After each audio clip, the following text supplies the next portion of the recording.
Hello, everybody. Welcome to the live stream. My name's Joe Casabona. You know that. You're here.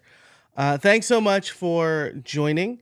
We're just getting started here, so I'll give people a few minutes to kind of come in, get myself set up here, and make sure I'm going to all the destinations I expect to be going to. Looks like I am on Twitter.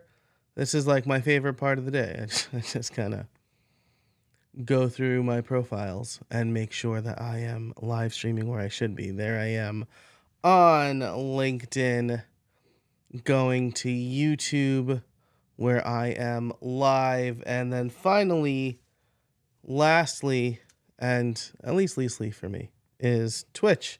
I don't do a lot on Twitch, not as much as I should. I also I get it when I go to Twitch. There's like an auto live stream playing, and I hate that, but I get it. I get why.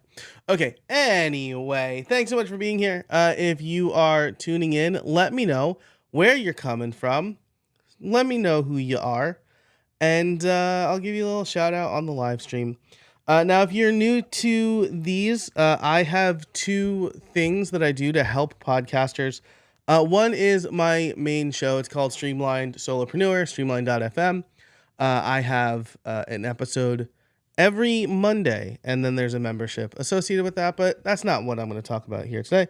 The other thing is podcast workflows, where I am creating, there's a newsletter there and articles for helping busy solopreneurs with a podcast improve their process so that they can keep producing a quality show without spending too much time on it. So my two goals there are save you time, like 10 to 12 hours per week, while also allowing you to create a good show. I think that this is a worthwhile goal and something that I have focused the last decade of my life to.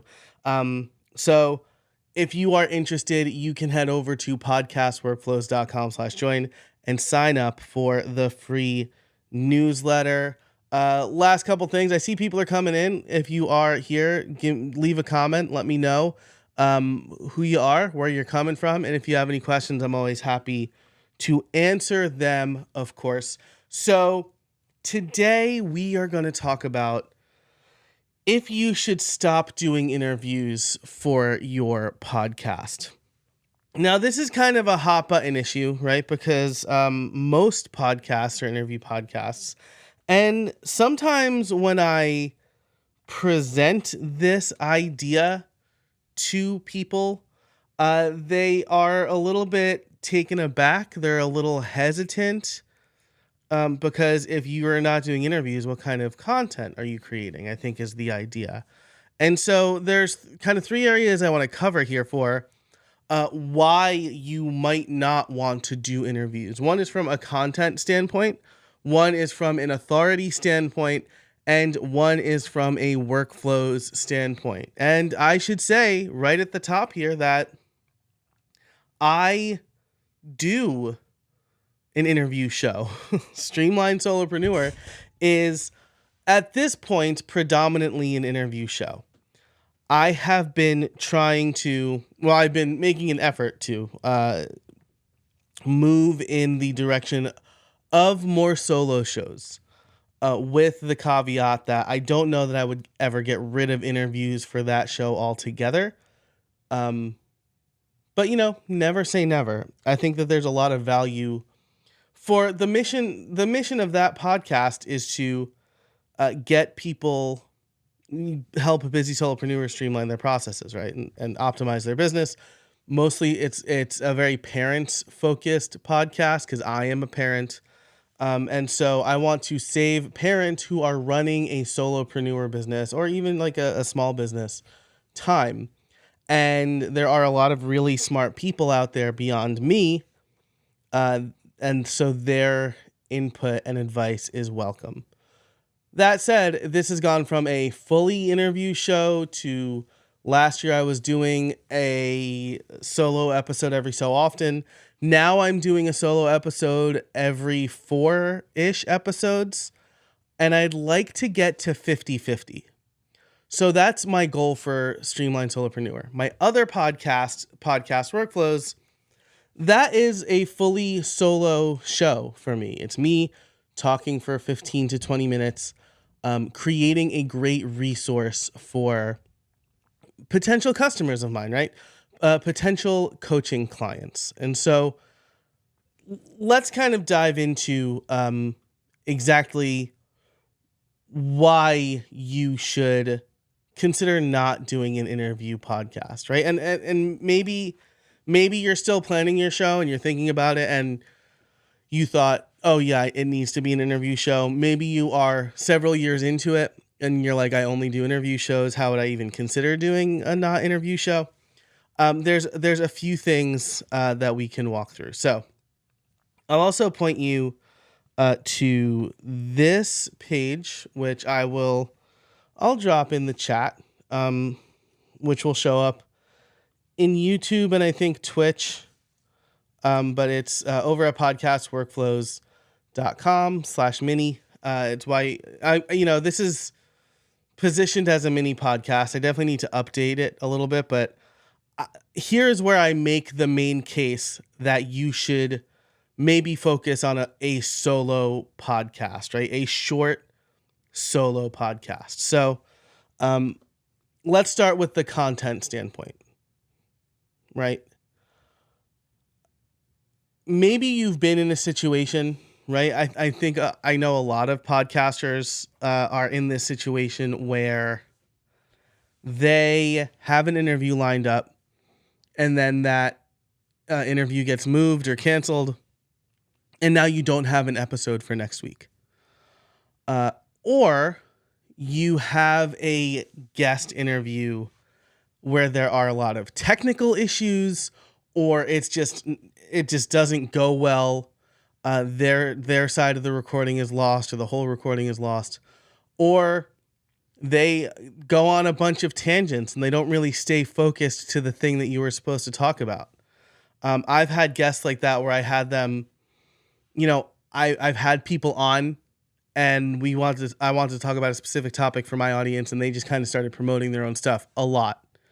And then you're in a hard situation there because you're like, well, I just spent an hour or more talking to this person. I came here to sorry, I lost my train of thought because Matt Madero's coming in here saying, I came here to say no, good day, sir. Matt, thanks for being here. I accidentally almost clicked the ban button. But Matt's coming here to say, no, you should not stop doing interviews. And maybe that's true. Maybe I'll get there. But so anyway, maybe you've done the interview and it wasn't very good, and now you're considering, well, what should I do with this? Is this wasted time? Is it lost to the annals of history? What do I say to the guest where I'm like, I nixed, I had to nix our podcast, or our podcast recording. And there are ways around that. But the point is, a lot of things go wrong with podcast interviews, or can go wrong with podcast interviews. I say this as somebody who has been doing podcast interviews for over 10 years, right? The internet connection's really bad. The guest is not using headphones, or they're using the built-in microphone, or they're calling in from their phone, or they're trying to record in a coffee shop. These are all things that have happened to me. Back in the day before Riverside was a thing, my guest forgot to record their side of the audio, and so I only had my side of the audio. There was one time where I forgot to use my mic, and I used the built-in mic, and so I ended up re-recording only my side and combining them later. So, and that's not even like the content side of things. So from a content standpoint, having solo episodes can help you deliver more focused, high value content tailored to your audience's needs. Because this is the other thing, right? I vet my guests pretty well. We have a pre-interview before we record. I do some research on the front end before even inviting them onto the show. If they pitch me, I look through some of their stuff and I make sure that it would be a worthwhile recording. And to be honest, like, the pre-interview in at least one instance has gone poorly enough that I said, I don't think this is going to be a good recording. And we stopped it right there, right? And that's like uncomfortable, but it's really important for me to deliver good content for my audience. And so if you're not doing interviews and you are focusing on solo shows, then you can create focused content because you understand your audience best. Your audience trusts you, and then you can kind of anticipate their needs a little more instead of leading a guest to the conclusion, right? And so that's the first thing. I think that you can create great solo content. You don't need to rely on a guest. Now, this is obviously going to rely heavily on what your podcast is about. If your podcast is about telling other people's stories, then you're going to have to do interviews, right? But if your podcast is around your area of expertise, then you can create really good shows. You don't need to bring other people on to teach them. They can learn from you. And this is the second point that I want to make, right? And maybe the strongest point, to be honest with you, is from an authority standpoint. If you started your business or your podcast to build your authority and your expertise and maybe grow your business, right? And you bring somebody else on, all the spotlight is going to them. The authority is going to them. You have to be a fairly skilled interviewer to keep the spotlight on both of you and have the conversation on both of you. And then honestly, in that instance, right, if you're trying to keep the spotlight on you, it comes off as a weak interview. Maybe the guest is upset that maybe they've wasted their time, right? And so if you are doing solo episodes, the spotlight's on you, right? There's the classic hero's journey, right, from Joseph Campbell, and Don Miller talks about it in StoryBrand, where in a story we have the hero and we have the guide. We are not the hero. The listener is the hero, which means that when you have an interview, the interviewee, the person you're interviewing, is probably the guide. They are the Obi-Wan Kenobi to your listeners, Luke Skywalker. They are the Gandalf to your listeners, Frodo, right? And if you're trying to build your own authority, you want to be Obi-Wan Kenobi. I always want to be Obi-Wan Kenobi. You want to be Gandalf because you want people to trust you and understand that you know what you're talking about. And if you started your podcast to build your business and build your authority, it's a lot harder to do that with an interview. So if I take both of my shows, right, the Streamlined Solopreneur, formerly How I Built It, that was always an interview show. And I feel like I got lucky, not in the sense that like, oh, I lucked into creating really good content and being a good interviewer and generally curious, but I lucked into a different monetization model because I don't know how many people know this, but when I first started my podcast, this is the one I started in 2016. I had one before that. That was terrible. No offense to anybody who I did that pod. It was like me and a few friends from Scranton. We talked about things that we didn't really know much about, and we did it on Skype, and it was not very good. And it was like mostly because there was like 5 or 6 of us.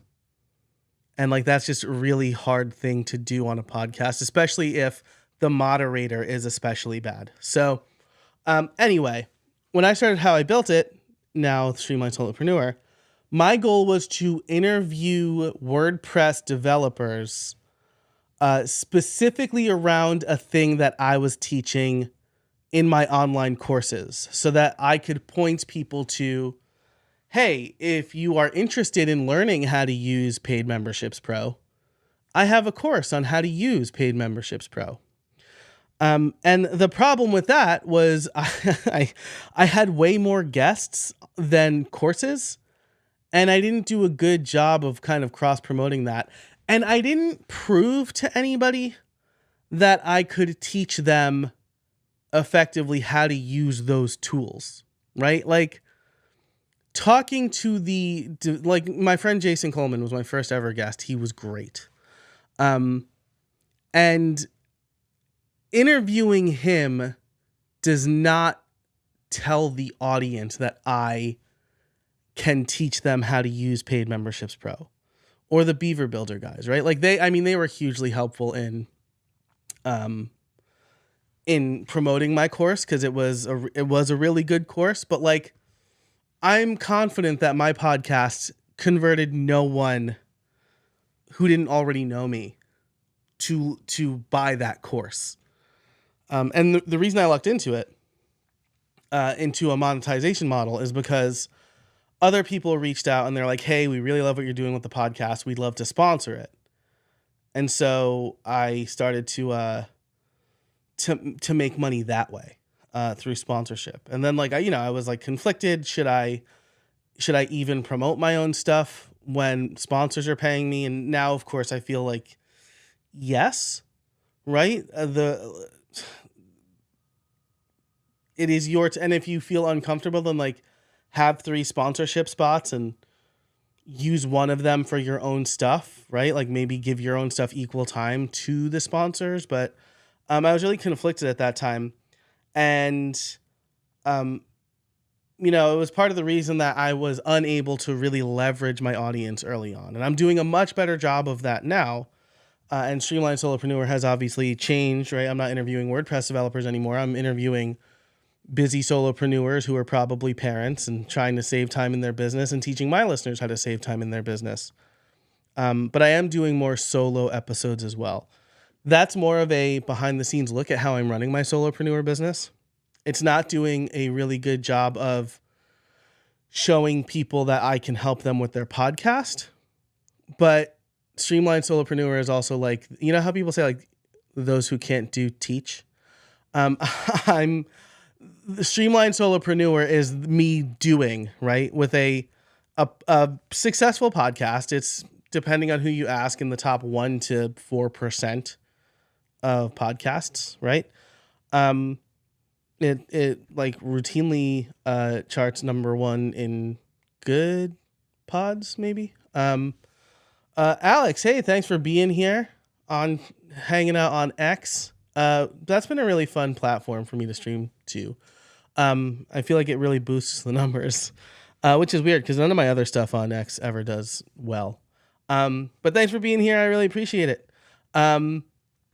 So anyway, Streamline Solopreneur is kind of the place for me to perfect the craft a little bit, right? Do the interviews, offer the membership, try the solo episodes, see how they resonate, and then take that information back to my coaching clients. And that's where Podcast Workflows comes in, right? I have a podcast called Podcast Workflows where I teach people how to create a good podcast, how to save time and improve their podcast workflows. And that is only me.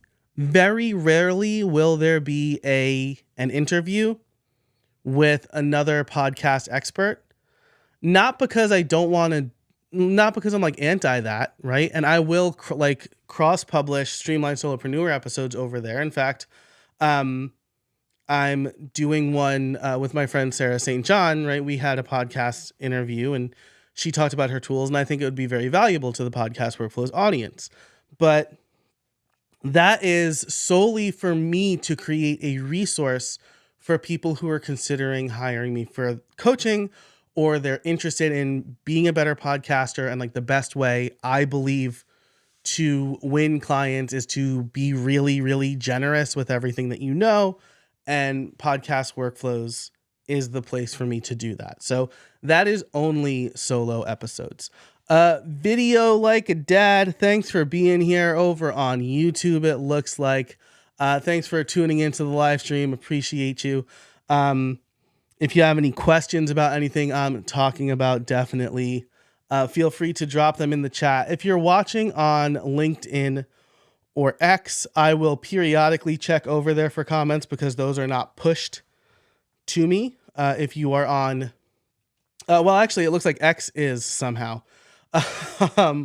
But if you're on, so I guess if you're on X, Twitch, or YouTube, they're pushed to me. LinkedIn is not. So if you're on LinkedIn, I'll be checking periodically. So those are my two podcasts, and one is interviews, and that is sponsored all the way. And my goal there is just to create really good content and tell a good story. My goal for podcast workflows is to establish my authority and my expertise. And I don't feel like I'd be able to do that effectively if I was doing interviews and bringing on other podcast coaches or other podcast experts, because they are the expert. And again, nothing against them. A lot of my friends, right? Matt Medeiros is here. He's a well weathered podcaster who has a wealth of experience. And I love chatting with him. But the goal of podcast workflows is to show people I know what I'm talking about, not to show people that I know people who know what they're talking about. And I hope that makes sense, right? It like, maybe that sounds selfish. Oh, Alex again, just moving to YouTube. Love that. YouTube is great. YouTube is definitely my favorite place to stream. I mean, it helps build my channel. Like I do have like super chats and super stickers enabled. But it's just like, it creates a nice resource for me, right? And like something else I didn't mention in this live stream, right, is that this is going to be a place where I'm kind of testing out topics for the next book I'm writing, which is tentatively called Podcast Cheat Codes. I have gotten mixed feedback on the name, mostly because like if my niche is busy solopreneur parents who have a podcast and want to save time, then it should be like clearer for them. But also, you know, busy solopreneur parents are of a certain age where we remember like the cheat code guides that you could buy for Nintendo or SNES or whatever, with all the video game like cheat codes that you could put in. And so like that's definitely like for people of a certain age, and I am of that certain age. So I really like that idea. And like probably like the tagline will be something about really who the book is for. I just read Write Useful Books, super great. I've written 6 books before this, one with the aforementioned Matt Medeiros, and I still got a ton out of that book. So highly recommend. Oh, Neil, thanks for being here. Neil Vaglio tuning in makes perfect sense to me. We all want to lift each other when possible, but we've also got to pay bills, and you can't pay them if you're feeling icky about self-promotion amid your cross promotion. This is a really well put. Neil generally is really good at putting things in a really good way, right? Just like a very direct way. And this is true, right? If you're starting a podcast or a YouTube channel or a whatever, and you have a business, like you have to self-promote. I tell my kids all the time, like my daughter, when she wants something, she's 7. When she wants something, she will like walk up to me and sigh heavily and look at the thing she wants and then look at me and then sigh heavily again. And I go, Therese, what do you want? Like don't ask, don't get.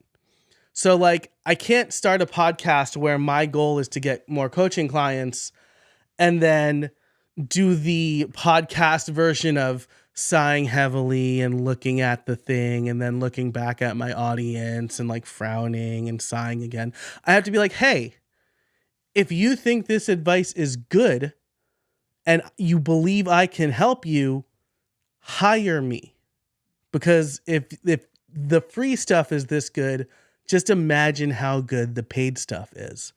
So I really love that. Thanks, Neil. Glad you appreciated that. And then Alex saying, wow, we got an active chat today. Really excited about this. Been pondering ways to do more audio video content to promote Siren affiliates, considering the exact format you're discussing here. This is great. Thank you, Alex. We should chat. Like, send me a DM, because I think this is right. This is really important. We want to, I think this is like a million years ago now in internet terms. This is like pre-pandemic, so it's like even like 400 million years ago. But in 2018, Seth Godin said that podcasting is the new blogging, because podcasting, I'm paraphrasing here, is the generous act of showing up, right? And it's really easy for us to feel smarmy because we see smarmy, right? Anytime someone sends me a LinkedIn request without a message and their title is like digital marketer, I'm like, $20 says I'm going to accept this, and they are going to pitch me immediately. And that's gross, right? Or the emails that you get from these people one guy was like, I can increase your views up to 10 million viewers in a week or whatever. And I'm like, one is inclusive of up to 10 million, right? You didn't say 10 million, you said up to 10 million. And anything between 1 and 900,999,999 is up to 10 million. So like, it's really easy to feel smarmy, but like when you are doing a podcast or a live stream like this, where you're just teaching and not really directly selling, Neil, up to 10 million, right? So it's like 5. But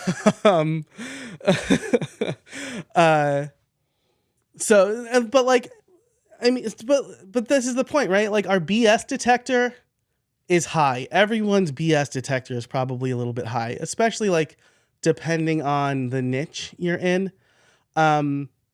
Right. And like, Alex, you could probably testify to the fact that some people just see the word affiliate and are like skeeved out by it. Right. Like, and so showing up on a podcast or a live stream like this, and being genuine and showing people that you care more about them getting some value from you than giving you some money, is really great. And so this is what I like about podcasting. I also tell people like podcasting is, the 15th date, like social media is like the first date, and podcasting is like the 15th date, right? So most people aren't just stumbling upon your podcast.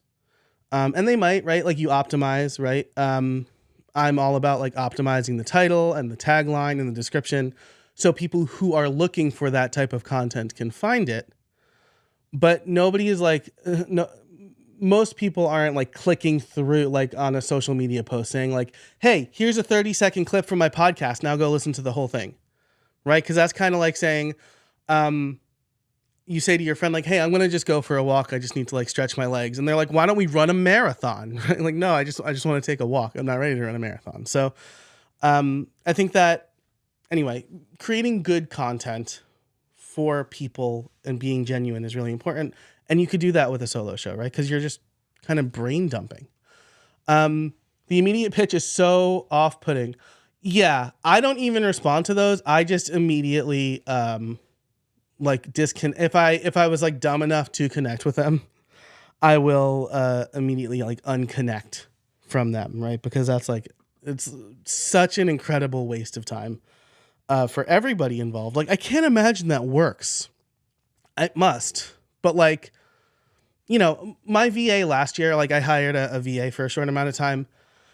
She connected with me on LinkedIn, but she didn't immediately say like, hey, do you need a VA? She was like, hey, really like your content. Hey, blah, blah, blah. Hey, we should, like, what's your VA situation like? And then I was like, hey, we should do like a live stream together. Like, this is really useful. And like, it was a good fit. And like the lead time was like probably 6 months. Right. And I hired her for a little while and she helped me out. And, so it's all about the relationships, and again, like being genuine. Um, that's so much of what I want to prove to people. That's not snake oil. Yeah, love it. Neil is saying great analogy about the marathon. Exactly why people need to be educated that TikTok is not solving podcast discovery like gurus claim. Yes, it helps. It's not the solution. Also, like TikTok knows that, right? Because like you used to be able to connect your RSS feed to TikTok and then like associate a short form video with an episode. And they killed that. Like they knew that wasn't working because that's not what people wanted from TikTok, right? You know, you're not going to a gas station for sushi, probably. You're going to a sushi place. And so people need to be in the right mindset if they're going to like sit down and listen to you for 20 minutes or a half hour. Oh yes, they know. So I think that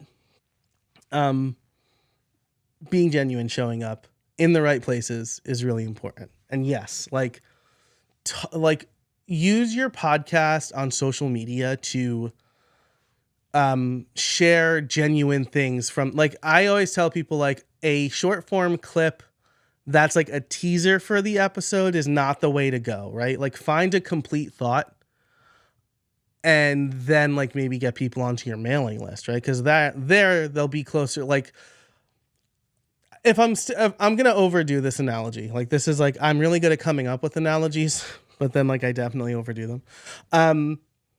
The newsletter is like training for the marathon, right? It's like people find you on social media. It's really easy for them to click and just sign up for your newsletter. That takes a few seconds and then they can go back to doom scrolling or whatever they were doing, right? And then you are in their inbox and you can say, hey, I have a new, like you're on this mailing list because you want to learn X, Y, and Z. I just did a podcast episode about X, Y, and Z.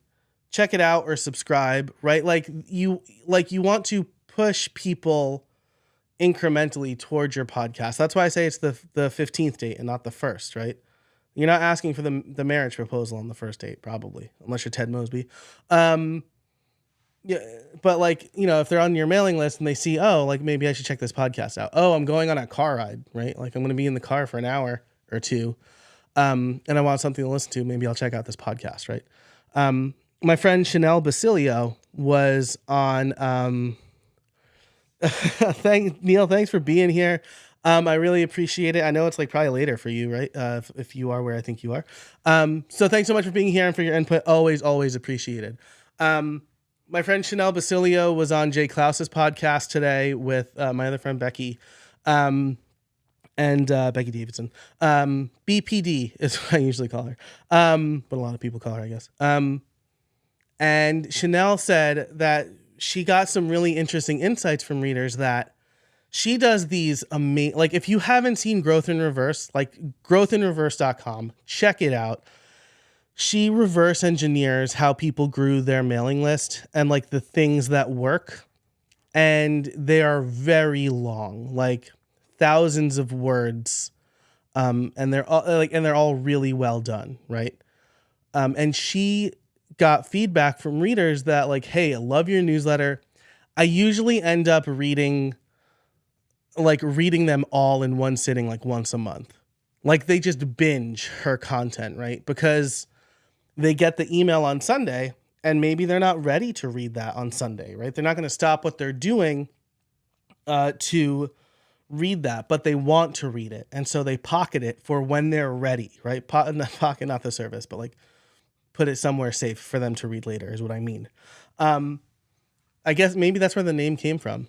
But so your podcast is the same way, right? Your listeners need to be in the right mindset. They need to be ready for it.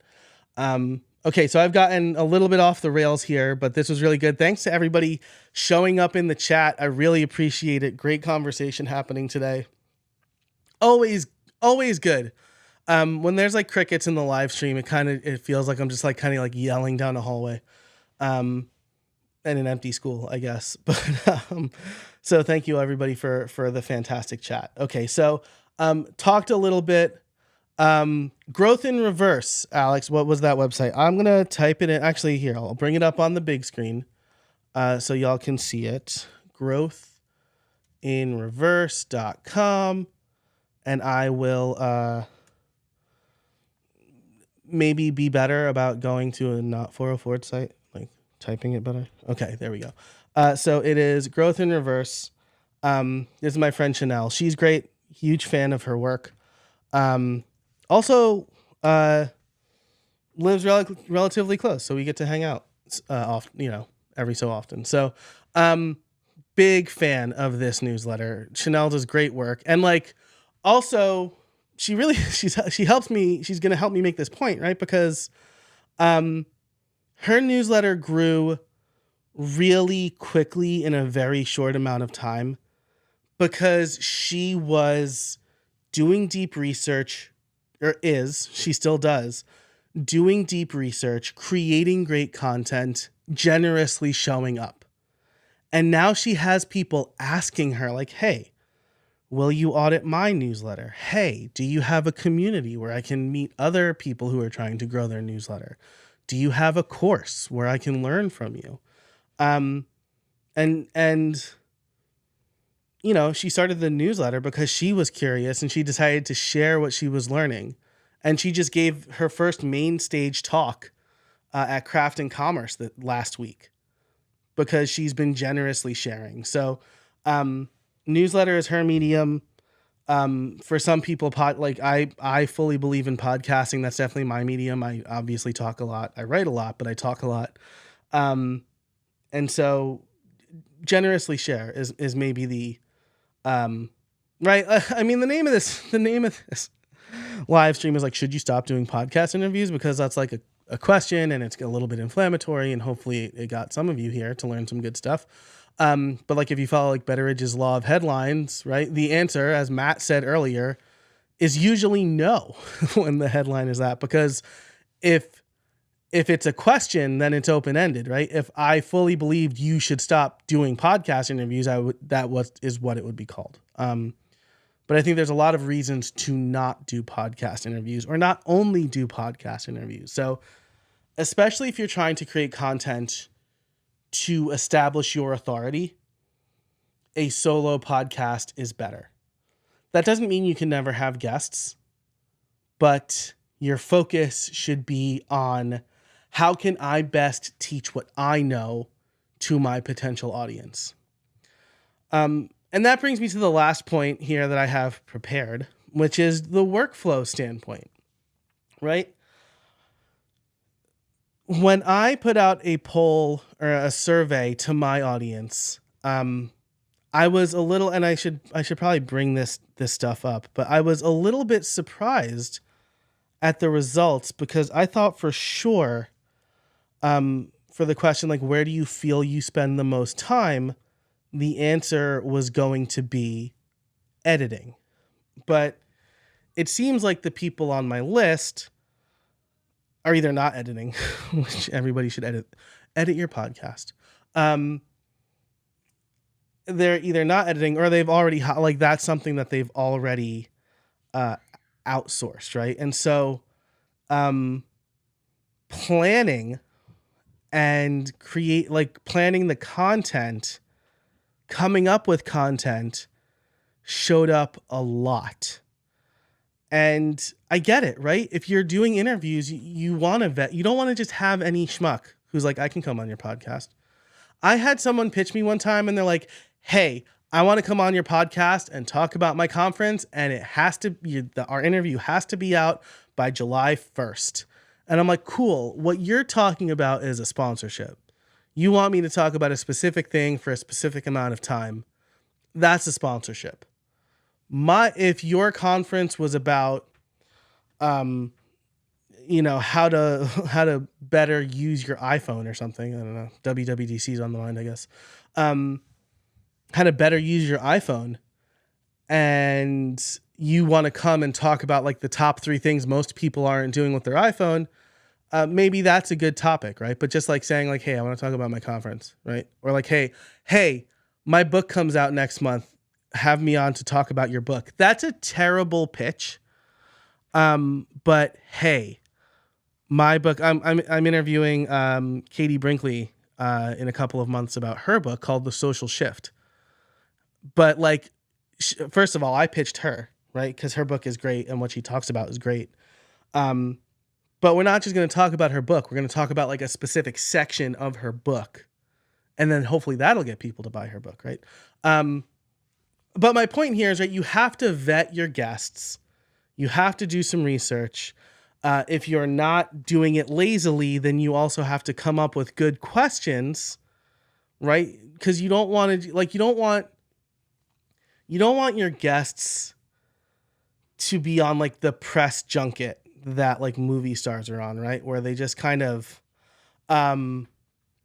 sit in a room or like go from booth to booth and get like the same questions from correspondents from a bunch of different TV networks and radio shows and YouTube channels, right? You don't want them to feel that way. Because if you've ever watched like a press junket supercut, it's like lots of the same stuff. You want the interviews to feel unique and like they're delivering value specifically for your audience. And that takes a lot of work. Not to mention booking them and getting them on the call. And like, again, my friend Sarah St. John is a podcaster, and we spent there was some super weird technical issue that was affecting her microphone and her headphones, and it wouldn't record in Riverside or Squadcast until we ended up having to do Zoom, and then I had her use QuickTime to record her side of the audio, so that like we didn't get like this weird compression. And she's a seasoned podcaster. Like if that had happened to one of my guests who is not a podcaster, it might have taken longer, or we might have had to scrap the interview. And so there's a lot of stuff that can go wrong in interviews. There's a lot of time consuming stuff. The editing is harder because even if you hire an editor, like you have to send them both, your audio and their audio. And if it's like one file, then like the dog barking while you're talking, but they're not talking, like can't be taken out. And so there's just a lot more to consider, right? Where with this, like I just did a solo episode yesterday evening, about time tracking that's coming out in a couple of weeks for the Streamline Solopreneur, and sent it to my editor. And I was like, super easy edit, just clean it up and send it back, right? Because he levels my audio. You can I hate I hate that you can hear my breath like when I breathe. But like editing it out completely sounds unnatural, and whatever he does is great. Like whatever he does to like make it sound like I'm not gasping for air every time I talk, but I'm like more like naturally breathing is really good. And so send it off to him and he'll clean it up and send it back, right? So that's a lot easier. You can control the content better, and it's going to save you a ton of time. And then finally, you can batch episodes, right? Even if you're only interviewing for like 30 minutes, it's going to take more than 30 minutes, right? You're going to get on the call, you're going to chit chat and warm up a little bit. You're going to record. You might go an hour anyway, depending on how verbose your guest is. I talk a lot, and I'm very and actually, if you do like a supercut of interviews I do, you will probably hear me say at some point, I'm sorry, I've been talking for a long time. Let's stop here. Do you have any follow-up questions? Right? Like without a doubt, because they ask me something I'm really passionate about and then I go off, and I would edit that down. Right? I always make notes for what to edit down. Some people don't do that.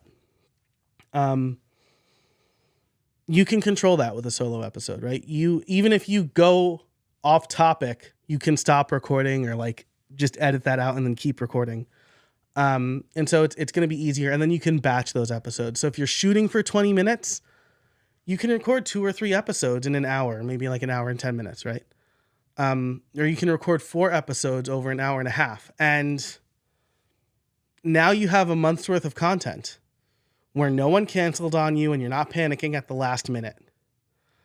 So that's my case, ladies and gentlemen of the jury, for why you shouldn't do interviews. and again, heavy caveat, this depends on the mission statement of your show. If the like Conan O'Brien's podcast would be nothing without interviews, but Conan O'Brien he's not trying to get hired, right? His podcast is not to help him land more clients or get more customers. His podcast is a thing that he's able to do and control without some network hiring Jay Leno instead, right? Like without pulling out the rug from under him. Same thing with Joe Rogan, right? Like Joe Rogan's podcast would be nothing without interviews, right? Like he would just spend his time, I don't know, probably talking about all the comedians who steal jokes or something. That's right. I'm old school. I'm old school disliking Joe Rogan. For like that, I don't know. That just felt weird and petty, right? But if you are trying to, also like if you like Joe Rogan, that's fine.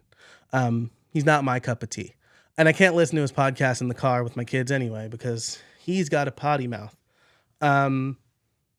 So it really depends on the mission statement of your show. If you're like Alex, right, and you're trying to ingratiate yourself with potential customers and tell people like how to effectively do affiliate programs.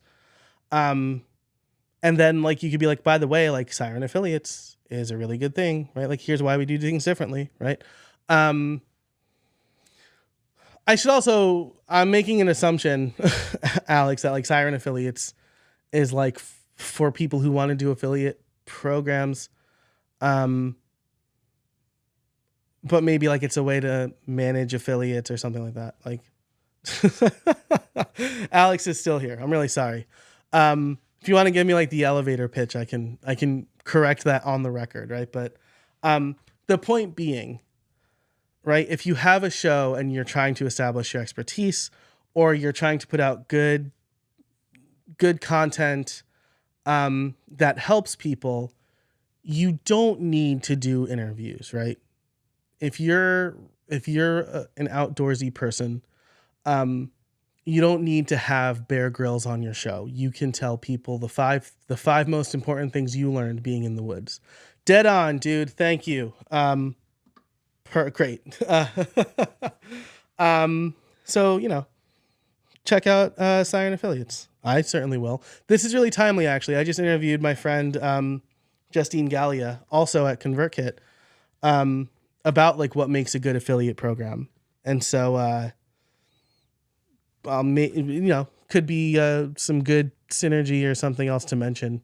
Because I'll be talking about affiliates on Streamline Solopreneur in a little bit. But that's a topic I know nothing about, and so I shouldn't have talked about it, right? That's like, I think maybe that's the main takeaway here. Because even if you have a solo show, your topics or if you have a show about your expertise, you should focus in on the things that you can really help people with. And then you can always bring other people on to talk more about the things you're unfamiliar with, right? I get sponsors on my podcast. I've been doing it for a long time. I'm a sponsorship coach with Justin Moore. But when I had him on my show, this is something that I cross promoted with Podcast Workflows because I learned a lot of what I know from him. And if your only goal right now for your podcast is to get sponsors, Justin's a better guy to go to, right?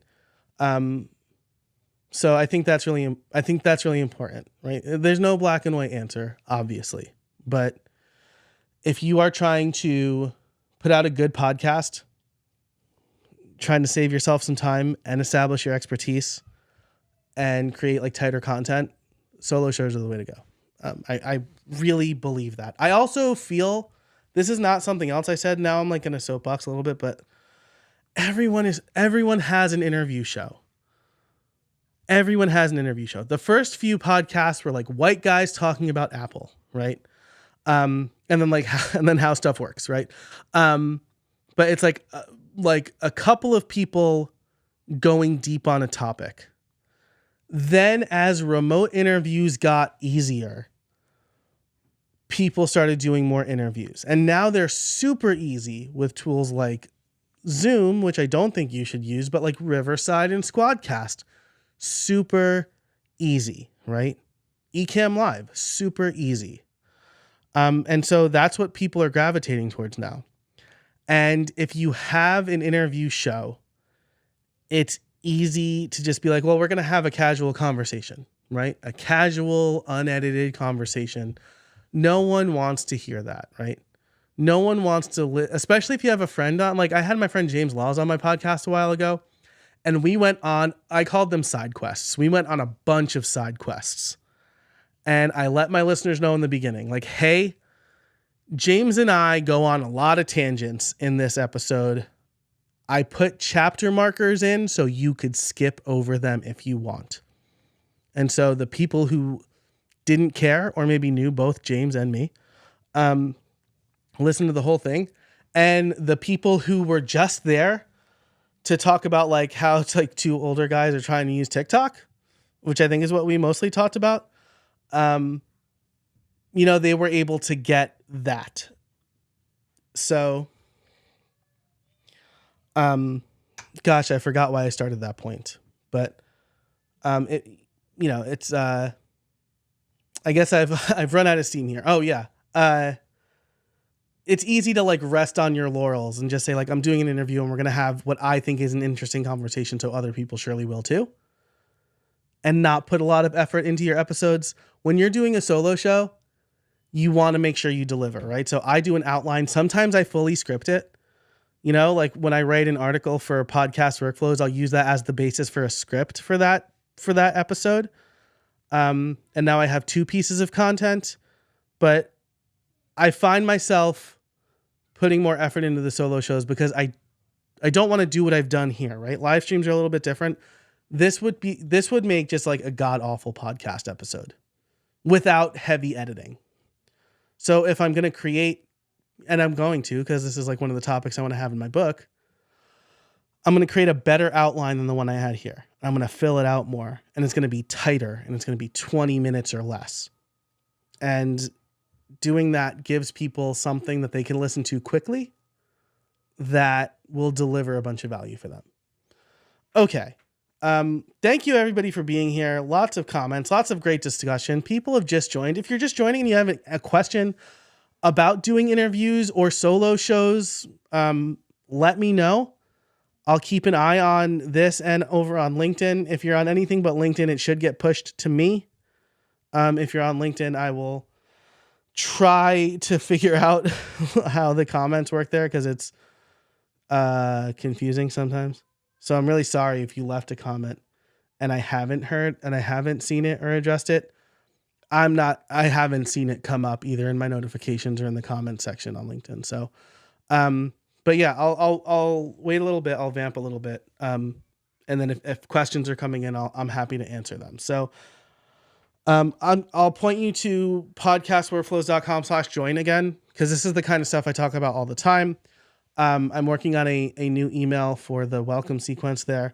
Video like a dad. Thanks for being here. Thanks for the info. Really appreciate it. I really appreciate you hanging out here, and watching what sometimes became very soapboxy. But anyway, I'm working on a new, first email for the welcome sequence to kind of set the tone a little bit for the email, right? On Mondays, you get, the latest episode of Streamline Solopreneur.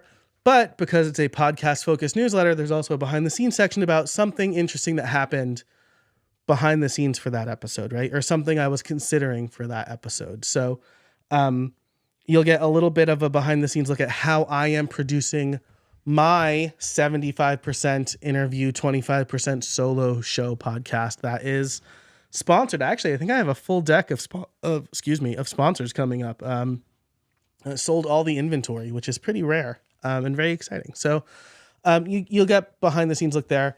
Wednesdays, it's always like a little amuse-bouche to what the live stream is going to be. So that's like where the focused thoughts really come in. And then if there is a Friday newsletter, that's usually going to be longer form. Something about maybe one of the 3 things in podcasting that I do on Thursdays that come out on Fridays or something else like that. So lots of valuable stuff there, hopefully for you over at podcastworkflows.com/join. Alex, thanks for being here. I appreciate you. And everybody who tuned in, thanks so much for your comment. Junaid, thanks for being here, man.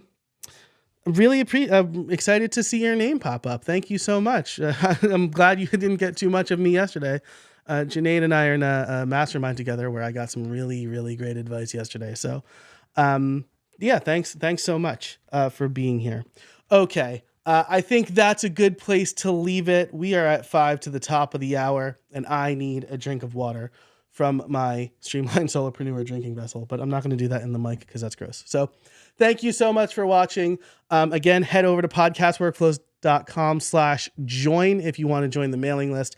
And until next time, I'll see you out there.